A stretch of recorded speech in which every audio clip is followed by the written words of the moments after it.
Look at this man's team. This man's team is terrifying. This is full of threats. We have Azumarill, threat. Talonflame, definitely threat. Thundurus, definitely threat. Aegislash, and I do want to cover something because somebody mentioned it in my last video where they were wondering why we were running into Greninja and now we're running into Aegislash in this video. The Pax Pokemon League plays by a different meta where Megas, the really strong Megas, are banned, but the regular Pokemon are allowed. Just because, you know, little kids and stuff come by. We get challengers of all ages. I actually played a 5-year-old, I think, on day 3. And I tried losing on purpose, but he actually couldn't break my Spiritomb, so I just gave him a free Hoopa, and then he just went on his way. He was really happy. So, anyways, going back to the current topic at hand, I lead with Fortress because although he does have 6 threats, which in the other 3 were Aegislash, Gardevoir, and Landorus, he has no spinner. None of these threats have spin or defog. So I'm actually going to go ahead and lead off with Fortress right now. And holy shit, that Earthquake hurts a lot. I feel like he might be Adamant Scarfed or he's banded. I don't know. He's choiced in some way, shape, or form. Because that does do a little bit more than Jolly Scarf. I'm actually going to go ahead and switch out immediately into my Thundurus. On that suspicion. I don't think he's going to be able to switch up moves because that's the type of Landorus I've been running into all weekend. It was a pattern that day, definitely. This is actually one of the later games because ones in between just weren't as good. They were either very predictable or they didn't have very high-tier good matchups, blah, blah, blah. That kind of thing happens a lot with Pax Pokemon League, so we have some other games.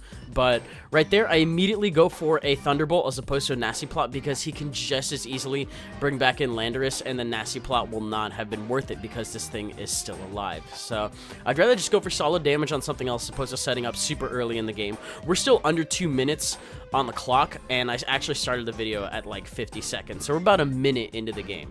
And yeah, I'd rather just drop the Thundurus or get damage on something else. So right there, I don't like how much Rock Slide is doing, and I'm really convinced that he is Adamant Scarf or he is Jolly Banded. I really cannot tell. I have not been playing long enough to actually recognize, you know, what does what on Fortress, nor did I ask him after the game. So I'm just speaking on raw speculation until I get damage calcs, probably from somebody in the comments. Y'all are really good with that, and I always forget to, like, immediately after it's rendering, I'll just, like, I don't know, go eat or something. But I'm assuming that I'm going to have a safe switch here because he is going to be choiced one way or the other. But the thing is it's going to force him out. So I might as well pull a little doubly double here. He's going to go into one of his special attackers, no doubt about it. He's not going to stay in with Landorus, which is why I feel absolutely safe going out into Assault Vest Entei, who it turns out A, outspeeds Gardevoir in base form, and B, is perfectly capable of taking any one of its hits. Focus Blast, check. Psychic, check. Hyper Voice, definitely check. Hidden Power Ground, a little shaky, we'll see. It's something that they kind of run sometimes, but whatever. Right now I get to go for Sacred Fire, which is a very... There's only 2 Pokemon in the game that get it, and it's really cool to actually get to use it in a standard meta. And more Pokemon don't get it for a reason, 'cause it's broken as shit. You have a 50% chance of burn, and you have a 95% chance to hit a 100 base power fire move. That's powerful. That's stronger than Flamethrower, and it has a way higher burn rate chance. It's like Will-O-Wisp, but not shitty, because you get a coin flip on the burn, but even if you don't burn, you get a really good amount of damage. Look at that. That's a Sacred Fire, and that's me switching out and back into Whimsicott. I thought, honestly, right there, he was going to switch, because who wants to stay in on that situation? Play Rough didn't even do 25%, guys. Like, is that weird for me to go for Sunsport? I thought it was perfectly justified right there to expect a switch into something else. But now he actually decides to switch. I don't think I double Sunsport on this one. I think I just straight up went for a Moonblast or a Tailwind. Pretty sure I ended up going for I went for a Tailwind. So Tailwind is very nice to have around.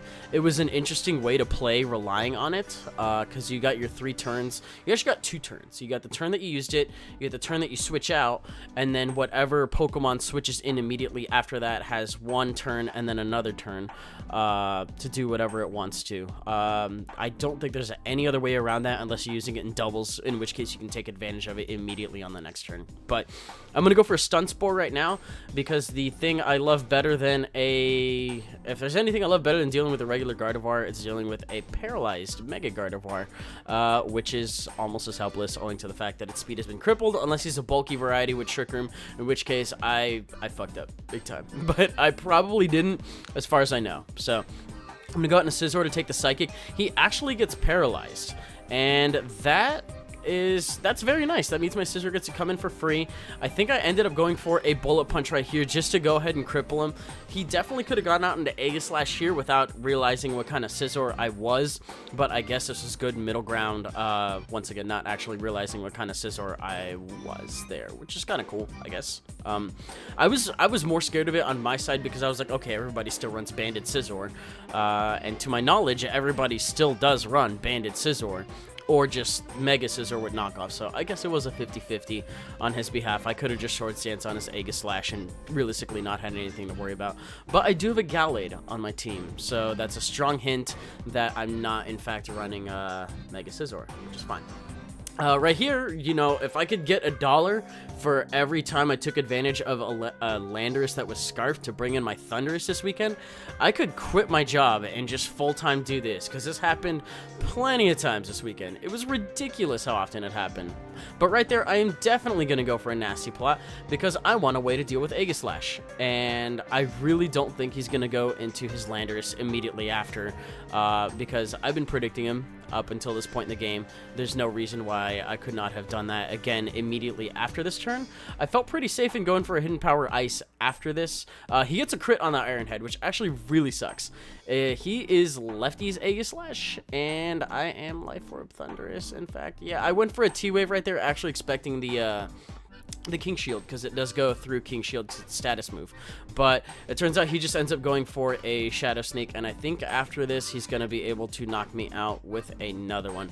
Little bit of a misplay on my behalf. I probably could have gone for another Thunderbolt, so I'm actually getting my reads kind of wonky here. I guess it makes sense that he'd leave it in, but to be fair, a paralyzed Aegislash is still not a bad Aegislash. If anything, you're actually King Shielding behind, or not King Shielding, coming out of defensive form.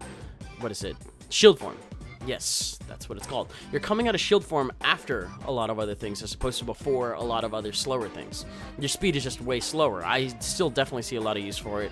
I thought he would have tried to preserve it, so that's kind of my bad on that one. But he does shield form here as I end up going for a Bulldoze to not proc the King Shield. I don't know whether or not Sacred Fire did at that point, but I know Bulldoze and Earthquake and any other ground type variants that are not contact are not going to proc King Shield, so I figured I would just go for it on that one, and then I think I switch it up to Sacred Fire on this one because he's not going to be able, or technically he is able to King Shield again, but it's really low odds for him to hit it. So I was like, you know what, I will risk the 33% chance or the more likely chance that he will switch and just drop whatever comes in. So I think this is the point in time where we actually see Assault Vest Entei do some good work. This is a good dog right here. This is the best Wisdom dog right here. He's gonna go for the Extreme Speed, knock out the Azumarill, actually take him out before the Aqua Jet comes into play, and then I believe Gardevoir switches in, which is, oh no wait, we have Talonflame right here. That's right. I actually don't care that much about Talonflame because I am at full HP. And I'm able to actually just go for 2 Extreme Speeds, I believe, to knock it out. The Brave Bird's gonna hurt, but I figured 2 Extreme Speeds after Recoil was more reliable than, wait, was he slower?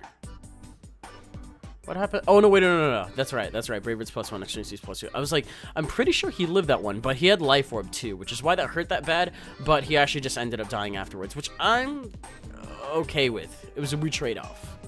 We'll take it for now, but get to go for Sacred Fire, knock him out immediately. Gardevoir's lower base defense. Oh no, wait, no, I did not knock him out. Just kidding. He's a little bit bulky, but he does have Hidden Power Ground, and it turns out that I actually cannot take it from around 33%. Good knowledge to have. I've known that from my own Gardevoir, but I have never had my own Gardevoir hit an Assault Vest Entei, so hey, never would have figured that out. I went for a U-turn right here because I know I'm going to be faster than him anyway, and the last thing I want to have happened is to be locked into Bullet Punch against Aegislash and give him free you know, moves over that. I'm pretty sure my Scizor is still a good amount of HP, so I had no problem with that play at all, guys. It was a pretty sure thing to do. Gonna go out into my Gallade right here, and since his Aegislash is now one of his last 2 Pokemon, I really do think he's actually gonna King Shield on this turn to try to get my attack drop down, force me into Scizor, and then that way he can go for a Swords Dance and then just hit me with either Iron Head or Shadow Sneak, which is why I'm actually going to go for a Swords Dance of my own on his King Shield and be able to knock him out with the Shadow Sneak on the following turn through Shield form, which is fantastic. Actually, no way, Aegislash was his last one. I, for whatever reason, thought that Gardevoir was still alive. Correcting what I said 30 seconds earlier, I'm actually just able to knock him out with a Shadow Sneak immediately. And Shadow Sneak on Mega Gallade, I have always been slightly on the side against it. I've definitely found some situations where knockoff or Ice Punch would have been a little bit nicer, but in this, you know, in this situation and a couple of other ones actually, Shadow Sneak has not been bad. So give them both a try. Let me know what you think. If you're gonna use a Mega Gallade after this, which I'll be real, you're gonna use a Mega Gallade after this. Try Shadow Sneak or just try no priority and try another coverage move. Definitely dual stab. And then a Swords Dance, and then whatever you want in that last slot. If it's not boosted, it doesn't do a lot, but if it is, it does a decent amount. So, anyways, that's gonna do it for today. If you guys enjoyed it, you're definitely welcome to leave a like, rating, comment, subscribe, do your thing. You guys know how that works. That was a pretty standard OU match. That's what we had going on for this battle, and I'll see what I have going on for the next one. Might be a little bit of a shorter one, because I have long and short battles, and I figure I'll just alternate them. So, yeah, I'll see you guys later. Bye.